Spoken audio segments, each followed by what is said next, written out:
علیکم، آپ دیکھ رہے ہیں پاک 24 نیوز۔ میں ہوں آپ کی ہوسٹ شمائلہ خان۔ ڈوکری سے رپورٹ کر رہے ہیں امان اللہ جہتیال۔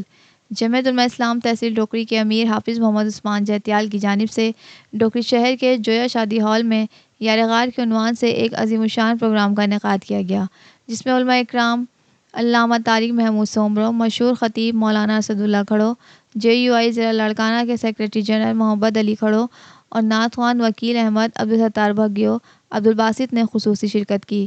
مقررین نے خطاب کرتے ہوئے کہا کہ سیدنا ابو بکر صدیق رضی اللہ تعالیٰ عنہ اسلام کے پہلے خلیفہ تھے اور ہجرت کے وقت بھی پیارے نبی حضرت محمد مصطفیٰ صلی اللہ علیہ وسلم کے ساتھ غار میں تھے۔ صحابہ اکرام کی زندگی ہمارے لیے ایک روشن انمول تحفہ ہے، ان سے محبت ہمارے ایمان کا حصہ ہے۔